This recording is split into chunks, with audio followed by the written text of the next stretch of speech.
악법도 법이다라는 말이 있습니다. 이 말을 소크라테스가 했는지 아니면 일본의 법학자가 한 얘기인지는 구구하게 사람들 가운데 이야기가 오고 가고 있고요. 이 악법도 법이다라는 이야기는 그건 궤변으로 받아들일 수 없다고 말하는 사람도 있습니다. 지배계급이 피지배계급을 통치하기 위한 수단으로 쓰는 말로서 악법에 순응하는 것은 곧 악에 동조하는 것으로 여겨지고 이것은 순응이 아닌 저항해야 될 부분이 아니냐라고 이야기하기도 합니다.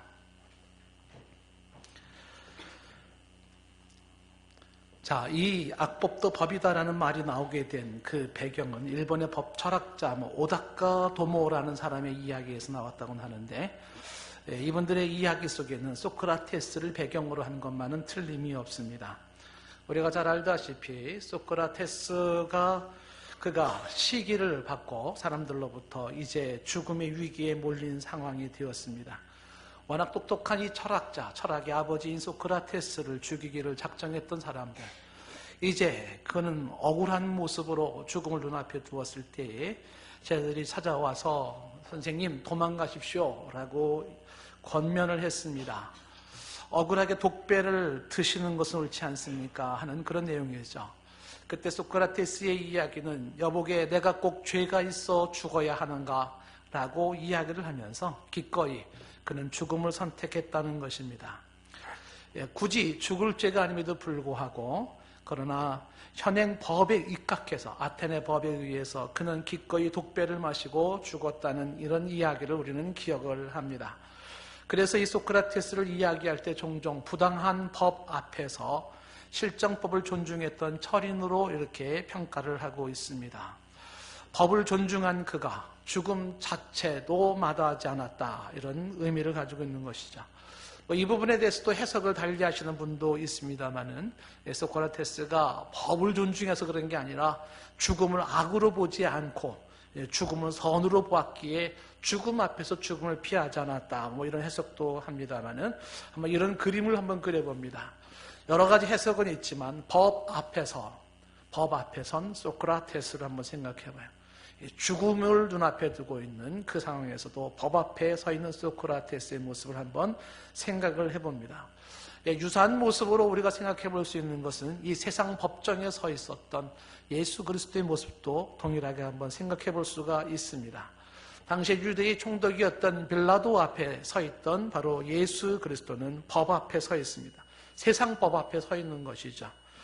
예수 그리스도의 무죄함을 빌라도의 아내도 알고 있었습니다. 그래서 마태복음 27장 19절에 가면은 그 아내가 이렇게 빌라도 남편에게 말합니다. 저 옳은 사람에게 아무 상관도 하지 마소서. 저 사람은 옳은 사람인데 당신이 상관하지 않는 게 좋겠습니다. 내가 꿈에 그 사람으로 인하여 애를 많이 태웠습니다 라는 그런 아내의 이야기를 듣고 이 빌라도는 예수 그리스도를 놓아주기를 원했죠. 이유는 뭐냐면 법에 의해서 이 예수 그리스도는 사형을 받을 사람이 아니었기 때문이었습니다.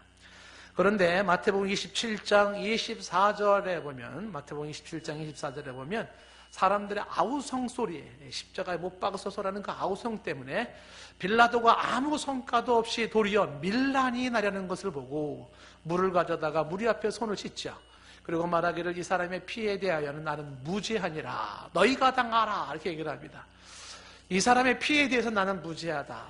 내가 법을 집행하는 자이지만 그러나 이 사람이 이 무죄한 자를 죽인 죄를 나는 내가 당하지 않고 너희들이 그렇게 원하니 너희들의 뜻대로 이 집행을 할진대 너희가 그 죄값을 당하라 라고 이야기를 합니다. 밀란 때문에 빌라도가 법을 집행하는 자가 법을 제대로 집행하지 아니하고 그 밀란 때문에 예수를 죽이도록 명령을 내립니다.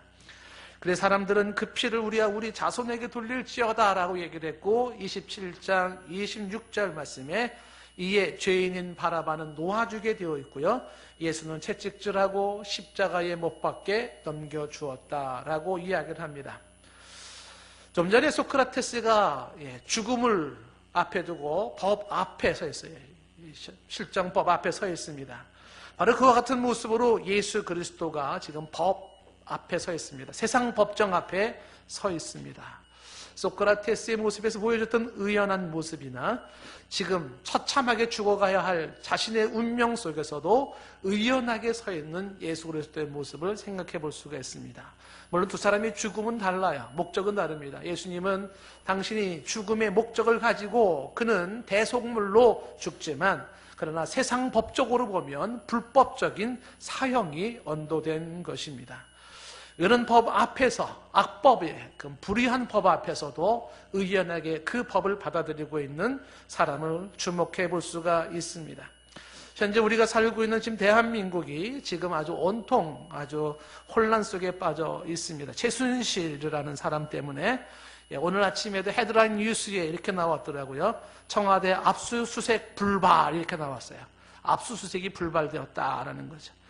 검찰과 이 법에 대해서 자조적인 여러 사람들의 이야기를 종종 듣습니다. 이런 사건에 관련된 자를 압수수색을 한다라고 하는데 다 이사가게 하고 증거 다 없애고 빈털터리가 되어 있는 사무실을 가가지고서 아무것도 없네 그러고 나오는 압수수색들, 이런 게 대체 뭐냐. 검찰이 사건을 밝히는 게 아니라 언론이 사건을 밝히고 검찰은 뒤쫓아가기 바쁜 거 아니냐, 뭐 이런 식의 어떤 검찰에 대한 신뢰를 상실한 안타까움을 얘기하는 사람들도 종종 있습니다. 판사, 검사들이 각종 범죄에 연루되어 지금 교도소에 수감되어 있는 사람도 있고요. 지금 우리나라의 이 정부 고위 강부들, 공직자들의 부정부패를 막기 위해서 김영란법이라는 걸 만들어서 또 시행하기도 합니다. 법의 문제가 계속적으로 우리 사회에서 언급되고 있는 것을 보게 됩니다. 제 주변에도 지금 거액의 돈을 그러한 이제 횡령한 사람이 징역 3년의 형을 받고 교도소로 간 사람이 있었습니다. 많은 사람들은 그 사람이 저지른 범죄에 대한 응당한 벌이라고 생각했고 3년도 너무 적은 게 아니냐 형이, 이렇게 생각을 하고 있는데 3개월 만에 대통령 특사로 그 사람이 나왔습니다. 야, 저런 사람들이 나오다니. 그래서 사람들은 의아해하기도 했는데 그 사람이 지금 나온 지 얼마 되지 않아서 또 다른 일간지 신문에는 사회에 이렇게 공헌을 많이 한 사람이라면서 쫙 사진과 함께 또 올라온 거예요. 그 사람이 뒷모습을 알고 있는 자의 모습으로서 야, 참 씁쓸하다. 저런 범죄자가 저렇게 나쁜 짓을 하고 판사가 죄를 정해서 그렇게까지 했는데도 3개월 만에 나올 수 있는 것도 그렇지만 여전히 지금 사회에서 존경받는 사람의 모습으로 이렇게 언론의 매스컴을 받는 것을 보면서 참 웃긴다라는 생각도 들고 의아한 생각도 들어집니다. 이런 것뿐만 아니라 지금 우리 교단도 지금 분열로 인해서 법정 소송에 지금 진행 중에 있는 상태입니다. 여기저기서 우리들의 삶의 현실이 법에 관련된 많은 이야기들을 우리는 보고 듣고 하는 것을 봅니다. 저와 여러분들이 하늘나라에 소속된 하나님의 백성으로 하나님의 법을 가지고 있지만 동시에 세상 나라의 백성으로서 우리는 세상 나라의 법을 우리는 떠날 수가 없습니다. 우리가 하나님의 복음을 가진 자로서 크리스찬으로서 세상 법에 대한 우리의 자세는 어떠해야 할 것인가, 오늘 그 부분을 한번 잠시 좀 얘기를 나누려고 하는 것입니다. 세상 법에 대한 우리 하나님의 백성들, 복음을 가진 자들이 어떤 자세를 가져야 하고 어떤 태도를 가져야 할 것인가, 법과 복음이라고 하는 그런 제목으로 한번 생각을 해보려고 하는 것입니다. 짧은 시간에 많은 내용을 커버할 수는 없겠지만 오늘 성경 말씀을 근거로 해서 저와 여러분들의 머릿속에 하나님의 사람으로서 이 시대를 살고 있는 사람으로서 오늘도 우리의 배후에는 법이 있어요. 법, 세상 법. 하나님께서 허락하신 세상 법인데 그 법에 대해서 저와 여러분들은 어떤 생각을 가지고 살아야 할지 한번 생각해보는 시간을 좀 가지려고 합니다. 오늘 읽은 본문 말씀에 보면 유난히 법적인 용어들이 참 많이 등장되는 것을 보게 됩니다. 예를 들면 2절에 보면 고소라는 단어가 나와 있고요. 고소할세. 4절에 보면 구류라는 단어가 나와 있습니다. 구류. 구류라고 하는 것은 잡아 가둔다, 그런 뜻으로 우리 지금 현재 법으로는 하루에서 30일 정도의 기간 동안 죄인을 구치소에 잡아두는 것을 구류라, 뭐 이렇게 좀 설명도 합니다만은 잡아들인다 하는 그런 잡아 가둔다는 구류라는 말도 나오고 5절에 보면 고발이라는 단어도 나옵니다. 고발. 고사가 지금 이 고소가 피해자가, 여러분 다 알다시피 범죄 피해자나 법정 대리인 혹은 친족이 수사기관에 범죄 사실을 신청하여서 이 범인을 처벌해달라고 그런 요청하는 의사표시라 그러면, 고발이라고 하는 건 제3자의 입장에서 바로 고소자나 범법인이 아닌 사람이 수사기관에 범죄 사실을 신고하고 검사를 통하여 공소를 제기하는 것으로 이렇게 알려져 있습니다. 고소나 고발, 구류 이런 얘기가 나오고, 6절 말씀에는 재판이라는 단어가 나오고, 7절에는 사건이니 고발이니 증거니라는 단어가 나오죠. 그리고 8절 말씀에 보면은 변명이라고 하는 게 나와 있는데, 정확하게 말하면 변호입니다. 디펜스죠. 영어로 말하면은. 그래서 변호라는 게 나오고 있고요. 그 다음에 죄를 범하지 않았다. 8절 끝에 보면은 죄를 범하지 않았다라는 얘기가 나오는데, 범법죄가 아니다 그런 뜻이죠. 9절 말씀에 사건 혹은 신문이라는 그런 단어도 나옵니다. 신문, 자세히 따져 묻는다라는 것으로서 법원에서 당사자나 참고인에게 개별적인 진술을 할 수 있도록 질문하고 대답할 수 있는 기회를 주는 거죠. 신문. 10절 말씀에 재판, 신문, 불의라는 단어가 나오고, 11절 말씀에도 보면은 죽을 죄라는 사형에 대한 것이 나오고, 고발도 나오고, 상소하노라, 가이사께 상소하노라 라고 하는 상소라는 것도 나옵니다. 하급법원의 판결이 부당하다고 판결되어 그것을 내가 받아들일 수 없을 때 상급법원에 재심을 요청하는 바로 그런 상소라는 단어가 나오고요. 12절 말씀에도 보면 배석자들이라는 나오죠. 배석자들은 배심원들을 말합니다. 우리나라가 원래는 배심 제도가 아니었기 때문에 배심원들이 없죠.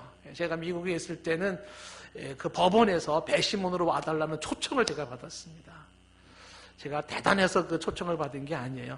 아무나 찍어서 와달라고 해서 제가 이렇게 해서 저는 이제 안 갑니다. 그러고 이제 물론 거절을 했지만, 우리나라도 지금 아시다시피 국민 참여 재판을 하기 위해서 배심원들을 무작위로 아마 뽑는 경우가 있는 걸로 알고 있습니다만은 다 법적인 그런 이야기들이죠. 자, 이런 이야기들 속에서 우리가 한번 크리스천으로서 법에 대해서 우리가 한번 어떤 생각들을 좀 정리를 해야 될까, 몇 가지들을 한번 정리를 해보겠습니다.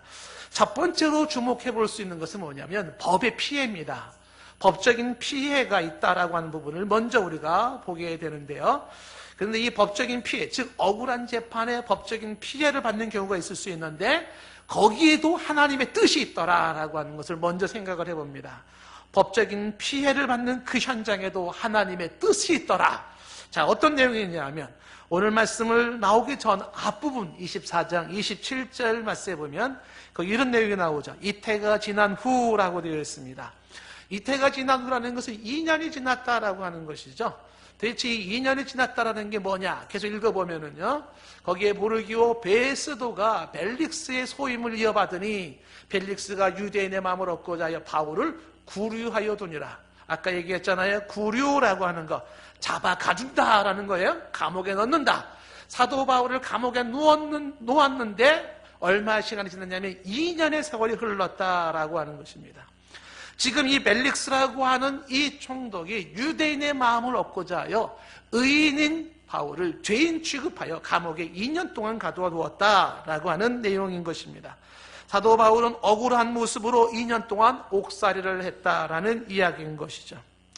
아마 일반적으로 이야기할 때 내가 왜 2년 동안 이렇게 감옥 생활을 해야 되나, 이런 현상이 주어진다면 이 억울함과 답답함은 굉장히 클 것입니다. 그런데 이 2년 동안에 성경학자들은 한결같은 이런 주석을 내놓죠. 사도 바울의 2년은 사도 바울의 휴식 시간이었다라는 거죠. 보장된 휴식 시간. 3년 동안의 전도 여행, 3차 전도 여행에 걸친 그 피로가 여기서 씻어지는 시간이었고, 그리고 다시 한번 주님과 둘만의 시간을 가질 수 있는 시간이었고, 다음 사역에 대해서 재정비하는 그런 시간이었다라고 해석을 합니다. 만약에 이렇게 본다 그러면 2년 동안에 죄인 아닌 자를 죄로 가둬 놓았지만 바울의 입장에서는 또 다른 각도에서 그것은 그에게 복이었다는 사실이에요. 일반적으로 법적인 피해를 입은 자 모습 속에 그게 무슨 복이냐 이렇게 말할지 모르겠지만, 그러나 사도 바울의 입장에서는 그것이 복이다라는 해석을 하는 거죠. 이렇게 해석할 수 있는 그 이유는, 우리는 이 법이라고 하는 이 세상 법 위에 하나님이 이 법을 통해서 일하시고 이 법을 통하여 하나님의 합력하여 선을 이루신다는 믿음이 전제하고 있기 때문에 그렇습니다. 세상 법이 있지만 그 법 위에서 그 법을 통하여서 하나님께서 일하시고 하나님의 합력하여 선을 이루심이 있다는 거죠. 이런 대표적인 것을 증명할 수 있는 사례가 구약의 요셉입니다. 그는 강간 미수 사건으로 억울한 누명을 쓰고 감옥에 간 사람입니다. 그렇죠? 얼마나 억울하고 분통이 터지겠습니까? 누명을 썼습니다. 그리고 감옥에 갔습니다. 그런데 이것이 하나님의 섭리적 시각에서는 그 요셉이 바로 총리가 되는 수순이었어요. 총리가 되는 수순이었습니다. 하나님께서 그러한 세상의 법의 억울한 피해 속에서도 합력의 선을 이루시는 하나님의 역사인 것입니다. 아마 이러한 믿음이 있는 자들이 세상의 법정 앞에서도 의연하고 담대하게 바로 소크라테스나 혹은 예수 그리스도처럼 쓸 수 있을 것으로 보여집니다. 억울한 옥살이에서도 요동치지 않을 수 있는 것은 바로 이 법 현장 속에 하나님의 섭리하심이 있기 때문입니다. 그 믿음을 그들은 가지고 있었다. 사도 바울에게 있어서도 누구보다도 바르게 살고 누구보다도 믿음으로 살았던 사도 바울에게도 억울한 법의 피해가 있었어요. 2년 동안이나 그렇죠? 그냥 손도 못 쓰고 감옥에 갇히는 그 모습을 바라보면서 아하, 하나님의 백성이라도 믿음이 가지고 있고 기도를 많이 하는 사람일지라도 법적인 피해를 가질 수가 있구나 하는 생각과 함께, 그러나 그 피해가 피해로만 끝나는 것이 아니라 그것을 통하여 합력해서 선을 이루어 가시는 하나님의 역사가 있다는 사실입니다. 자, 오늘 말씀 본문에 다시 1절로 들어와서 우리는 이 법과 관련된 두 번째를 한번 생각해 볼 수가 있는데, 1절에 베스도가 부임한 지 3일 만에 가이사랴에서 예루살렘으로 올라갔다라고 말합니다. AD 60년에서 그가 죽은 62년까지 2년 동안 베스도가 벨릭스를 이어서 유대의 총독이 되었습니다. 이가 총독이 되었을 때 제일 먼저 하는 것은 뭐냐면 예루살렘으로 올라가는 거였죠. 그 이유는 자기의 관할 구역을 한번 시찰을 해보겠다는 겁니다. 이 유다의 가장 중심지인 그 예루살렘에 가서 그곳에 내노라는 사람들이 많이 있는데 그 상황을 보고 또 신임 인사도 좀 드리고 등등의 모습으로 이 베스도가 예루살렘으로 올라온 겁니다. 예루살렘에 올라오니까 아니나 다를까 거기에는 유대의 대표적인 대제사장들, 그리고 이제 2절 말씀에 보면 높은 사람들이라 하는 그런 사람들이 거기에 가득 있었습니다. 이 베스도가 그들을 만났을 때에 이 대제사장들과 유대인 중에 높은 사람들, 즉 사내들인 공의원들, 지금으로 말하면 국회의원 같은 사람들, 이런 사람들이 베스도 총독을 맞이했죠. 그리고 베스도 총독을 맞이하자마자 그들은 제일 먼저 요구하는 것은 바울을 고소하는 거였습니다. 유대의 요직을 맡고 있던 주요 인물들이 바울을 고소하며 그를 처형시키기를 원하고 있는 것입니다. 2년 전에 그들의 모습은 지금도 여전히 들끓고 있는 거죠. 저 바울을 어떻게 하면 잡아 죽일까? 이 끈질긴 이 모습은 전형적인 사탄의 모습입니다. 사탄이 한 인간을 믿음에서 떠나고 하나님의 일을 못하게 만들고, 그리고 하나님 앞에서 망하는 꼴을 볼 때까지 사탄이 끈질기게 달라붙어요. 언제까지? 망할 때까지 달라붙는 거예요. 이것이 우리의 현실일진데 저와 여러분들은 긴장하고 깨어있어 믿음으로 이겨야 할 줄로 믿습니다. 그런데 이 사람들이 지금 이렇게 끈질기게 달라붙으면서 처음 취임하고 있는 베스도에게 이렇게 요청을 하죠. 3절 말씀에 베스도의 호의로 바울을 예루살렘으로 옮기기를 청하니, 청한다는 건 간청하는 거죠. 베스도의 호의로 바울을 예루살렘으로 옮겨달라고 간청을 합니다. 그 이유는 길에 매복하고 있다가 그 바울을 죽이고자 함이러라 하는 것입니다. 한 총독이 한 나라에 취임했을 때에 이 기회가 그들에게는 아주 좋은 기회라고 생각을 한 겁니다. 이 새로운 부임자에게 이런 적절한 부탁을 하면 이 부임자가 그 부탁을 들어줌으로써 민심을 얻고 유력자들의 지지를 얻고, 그러면 이 사람이 거기서 사역하기 얼마나 좋겠어요. 그러니까 들어줄 확률이 높다고 보는 것이죠. 뿐만 아니라 이 고속군들은 이 새 부임자에게 호의를 이용해서 이런 기회에 한번 딱 자신들의 한 건을 해낼 수 있다면 그것도 좋을 거라고 생각을 해서 진행을 하고 있는 것입니다. 더군다나 이 베스토에게 간청하고 있는 자들이 유대의 막강한 힘을 가지고 있는 제사장들 그리고 유력자들입니다. 그러니 베스토 입장에서는 그들의 그 간청을 거절하기가 쉽지 않을 것입니다. 바울을 예루살렘으로 옮겨달라라는 거죠. 베스토가 그까짓 거야 어렵지 않죠. 굳이 원한다면 그렇게 하겠습니다. 이렇게 나갈 수가 있는 거죠. 사람들은 그거를 원했던 것입니다. 이렇게만 된다 그러면 이제 길거리에 숨었다가 바울을 죽여버릴 수 있다라고 그들은 생각을 한 것입니다. 사도 바울을 예루살렘으로 보내달라는 그들의 이야기 이면에는 숨은 은큼한 속셈이 있었습니다. 더러운 속셈이 있었죠. 바울을 암살하겠다는 것입니다. 법적으로는 그를 처벌할 수 있는 것이 없어요. 그래서 정정당당한 법적으로는 해결이 안 되니 그들이 할 수 있는 방법은 뭡니까? 베스토의 호의를, 총독의 호의를 이용해서 그리고 그를 암살하겠다는 사건입니다. 길거리에 숨었다가 바울을 죽이겠다고 하는 것은 2년 전에도, 바울의 이 사건 2년 전에도 있었지 않습니까? 그때도 사도행전 23장 20절 말씀에 가면 그렇게 매복했다가 죽이려고 했었는데 그때 사도 바울의 생질이 이 모든 사건을 폭로함으로써 그들의 계획은 수포로 돌아갔습니다. 사람들은 자신들의 율법을 운운하면서 사도 바울을 불러들이기를 원했고 그리고 그를 죽이기를 원했습니다. 종종 사람들 속에 불법을 쓰거나 편법을 쓰는 사람들이 있습니다. 누가 그렇게 불법과 편법을 쓸까요? 그것은 정정당당한 법적으로 승부할 수 있다는 생각이 들지 않을 때예요. 그런데 이것은 남 얘기가 아닙니다. 타락한 모든 인간들 마음속에 있는 본성입니다. 인간들 마음속에는 타락한 본성을 가지고 어떻게 해요? 내가 정정당당히 합법적으로 무엇인가 일을 한다라고 하는 것이 통하지 않을 때 나의 욕심을 채우기 위하여서 나의 이익을 챙기기 위하여서 내 안에 그 더러운 타락한 본성이 뭐를 자꾸 자극하냐면 불법을 행하라, 편법을 행하라 이렇게 내 속에서 역사한다는 것입니다.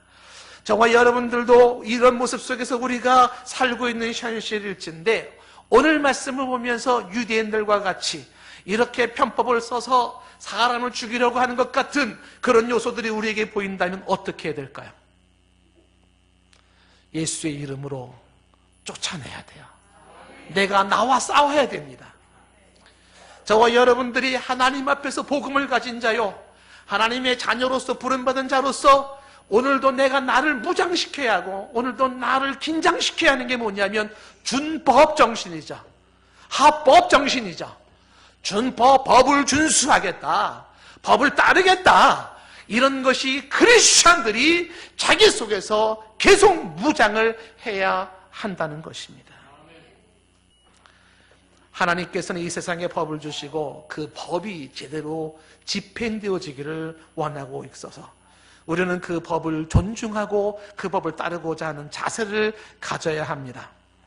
유대인들의 기본적인 법에 대한 생각은 그런 생각이 아니에요. 그들은 이 법적으로는 자신의 뜻을 이룰 수 없다고 판단하기 때문에 그들은 아부성 가머니설로 총독을 그렇게 유혹을 하거나 혹은 사람들을 향하여서 누명을 뒤집어 씌우고 모함을 하고 그렇게 하거나 밀어붙여서 억지를 부리면서 그렇게 자신의 뜻을 관철하려고 하는 것이죠. 불법을 행하는 자들이에요. 하나님이 기뻐하지 않는 자들인 것입니다. 이러한 사람들의 요구 앞에서 오늘 베스토 총독의 반응이 뭐냐면 그들의 간청하는 것을 이 베스토가 거절합니다. 그리고 거절하는 장면 한번 볼까요? 4절 말씀에 보니까 베스토가 대답하여 이렇게 말합니다. 바울이 가이사랴에 구류된 것과 자기도 멀지 않아 떠날 것을 말을 합니다. 무슨 얘기냐면 사람들이 바울을 불러달라고 얘기를 하니까 베스토가 말을 하죠. 바울은 가이사랴에 있고 나도 가이사랴에 간다는 것입니다. 그리고 이어지는 5절 말씀에 이 베스토는 말을 하죠. 너희 중에 유력한 자들은 나와 함께 내려가서 어딜 내려갈까요? 가이사랴로 내려가서 그 사람에게 만일 옳지 아니한 일이 있거든 고발하라 라고 이야기를 합니다. 다시 말하면 사도 바울이 그들의 요청을 거절하는 것입니다. 쉽게 생각할 수도 있지 않았겠습니까? 베스토가 이 정도 부탁쯤이야 들어줄 수 있지 네, 바울을 불러드리겠습니다. 이렇게 할 수 있지 않겠습니까? 근데 베스토가 딱 거절합니다. 바울은 가이사랴에 있고 나도 가이사랴에 있고 너희들 중에 의의가 있는 사람들은 나와 함께 가이사랴에 가서 그 사람이 옳지 않은 일이 있거든 정식으로 고발하라는 거예요. 그래서 가이사랴에서 정식 재판을 통하여 유죄 무죄를 판단하겠다는 것이죠. 베스토가 왜 이런 반응을 보였을까? 그 이유는 우리는 정확하게 알 수는 없지만 하나님께서 그 마음을 주장하셨다고 보는 겁니다. 지금 바울을 죽이고자 하는 이 음흉한 사탄의 세력을 하나님께서 법을 집행하는 자의 마음을 움직여서 법을 집행하는 자의 마음을 움직여요. 그래서 하나님께서는 그들의 요구사항을 거절하게 하셨으므로 그렇게 이해를 하는 것입니다. 무슨 얘기냐면 오늘날 우리 가운데 온전하고 바른 법 집행이 이루어지는 것이 있다면 그것은 순수하게 하나님의 뜻을 이루는 것입니다. 오늘도 바른 법의 정신을 가지고 바른 법의 집행이 우리 가운데 이루어진다면 그것은 순수하게 하나님의 뜻을 이루는 자요 하나님의 뜻이 이루어지는 것입니다. 베스토는 분명한 의식을 가지고 있었습니다. 이 사건은 로마법에 이관된 사건으로서 유대인의 법에 돌릴 수 없다는 것입니다. 문제가 있다면 정식으로 고발하라 라고 이야기를 합니다. 유죄를 법정에서 입증하라는 거죠. 증거를 가지고 와서 입증하라라는 것입니다. 결국 베스토의 이러한 법 정신은 길거리 매복해서 사람을 죽이려고 하는 그 매복 살인 사건을 무마시키는 역할을 했습니다. 모든 재판관이 언제나 공정하게 재판하는 건 아니에요. 아까 말한 것처럼 선의의 법에 피해를 받는 사람들도 있을 수가 있지만 바른 재판관이 바른 재판을 한다면 그것은 분명히 하나님이 세운 사람으로서 하나님의 뜻을 이루는 자로 그렇게 이해할 수가 있습니다. 우리는 이렇게 바른 재판을 할 수 있는 사람들이 많아지기를 기도해야 할 것입니다. 유대인들처럼 정당한 재판으로는 자신의 뜻을 이룰 수 없다고 판단하니까 그런 수많은 인간적인 방법으로, 다시 말하면 그런 편법으로, 그 다음에 중상모략으로, 뇌물로, 아부성 발언으로 나아가지 않습니까? 그리고 불법적인 암살 계획을 세우고 있지 않습니까?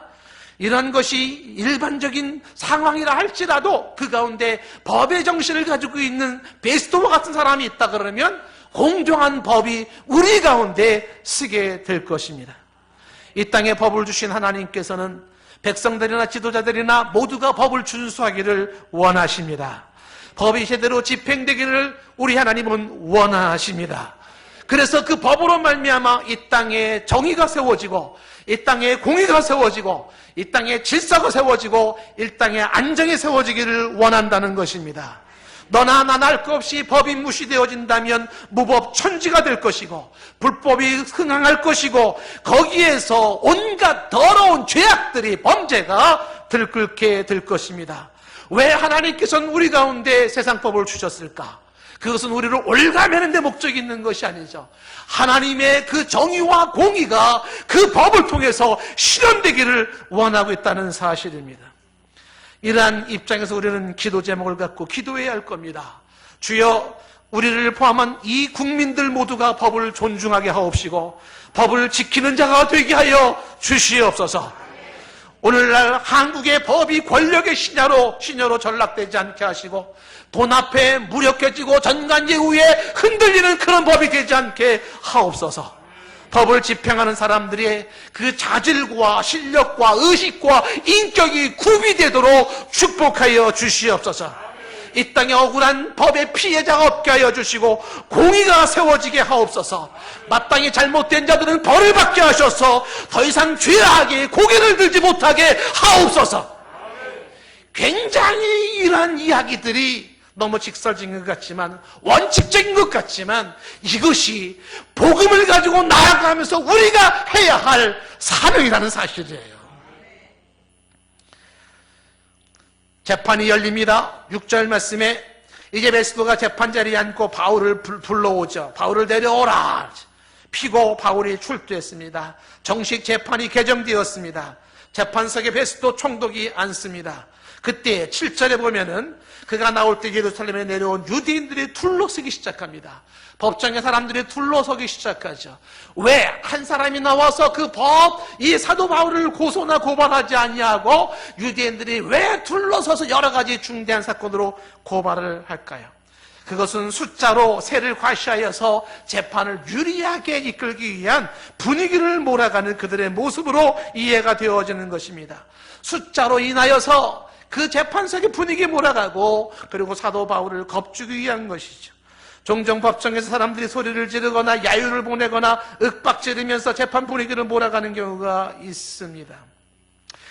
7절 말씀에 보면은 지금 이러한 사람들이 둘러서서 분위기를 몰아가지만 끝에 뭐라고 되어 있냐면 고발하되 능히 증거를 대지 못한다라고 말합니다.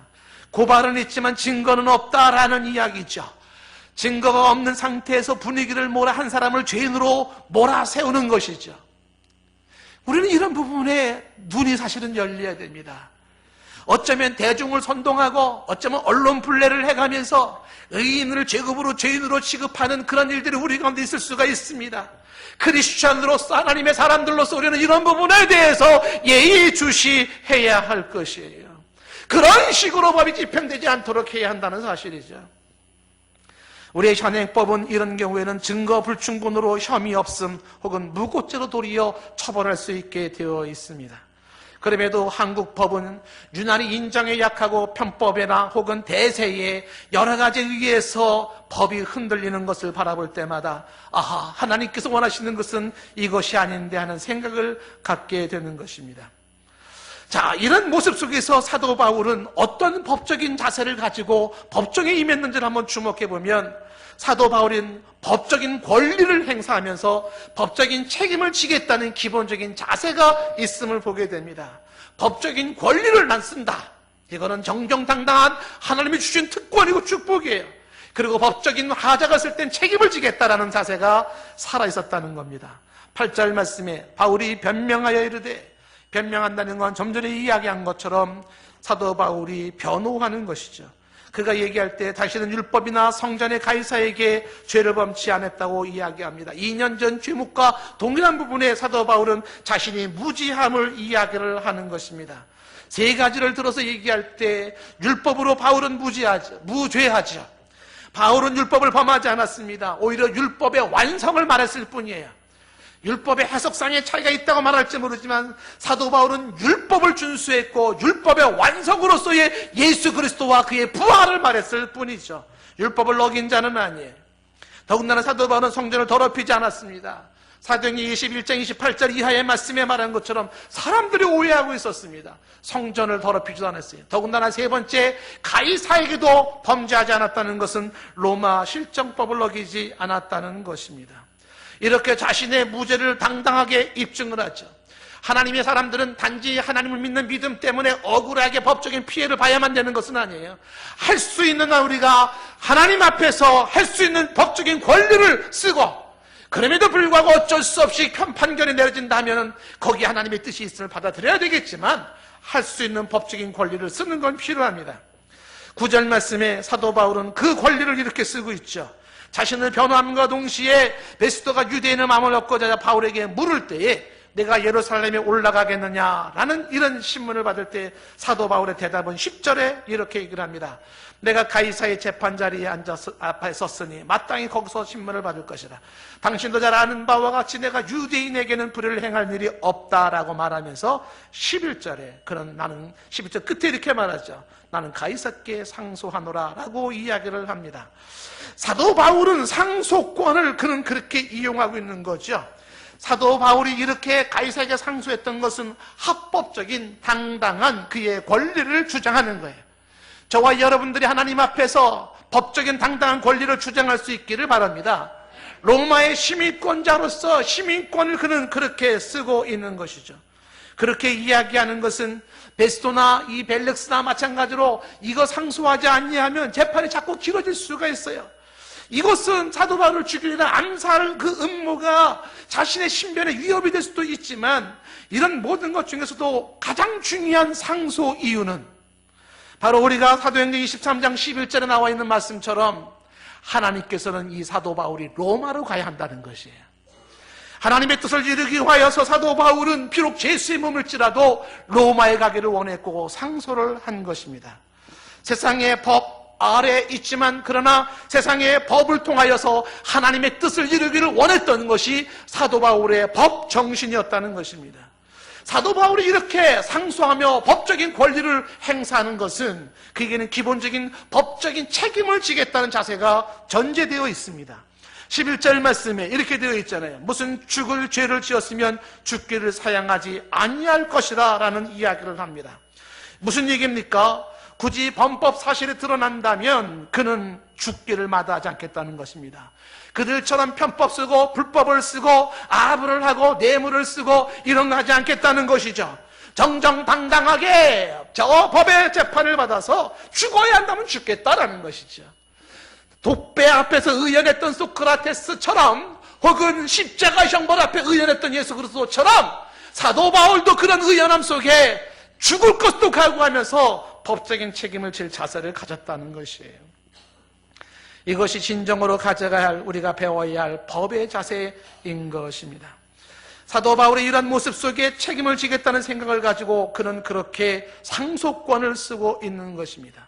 그래서 12절 말씀에 베스도는 이제 배석자들과 의논하고 판결을 일단 내리는 게 뭐냐면 내가 가이사게로 갈 것이라 하는 판결을 내리게 됩니다. 로마 행이 결정된 겁니다.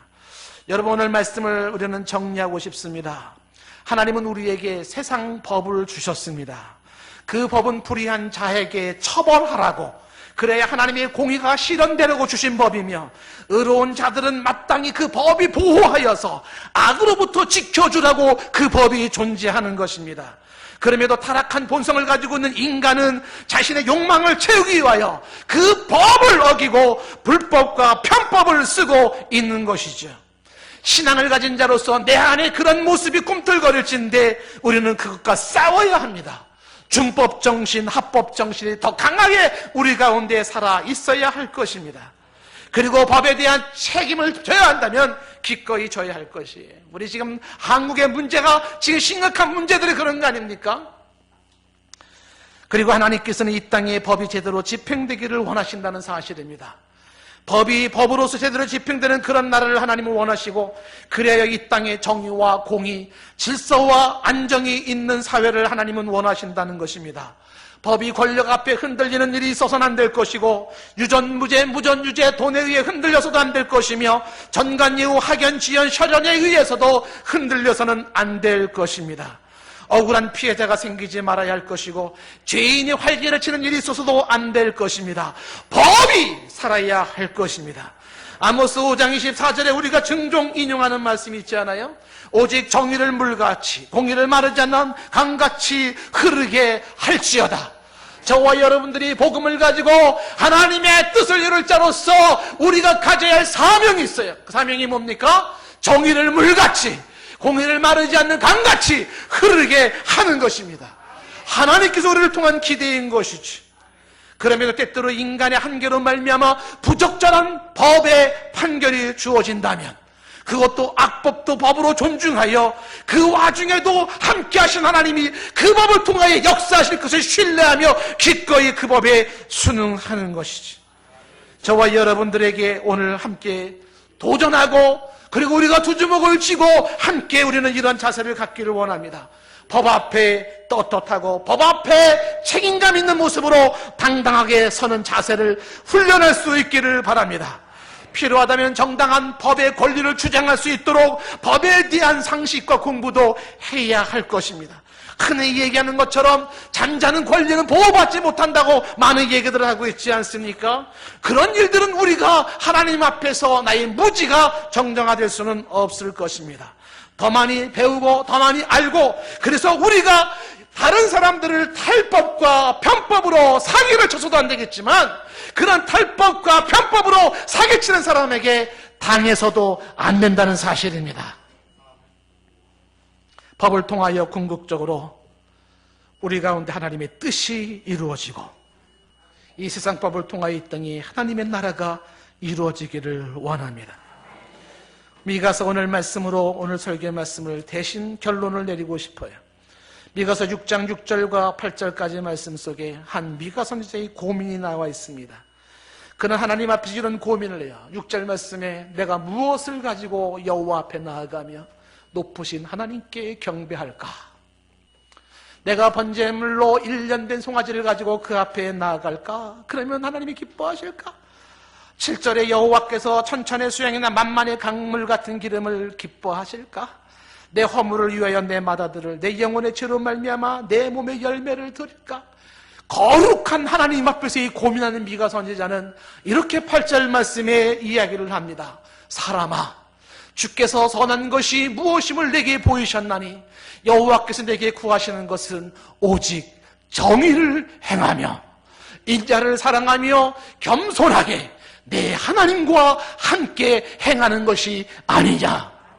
이것이 우리 가운데 살아있는 정신이요 믿음이요 신앙이기를 원합니다.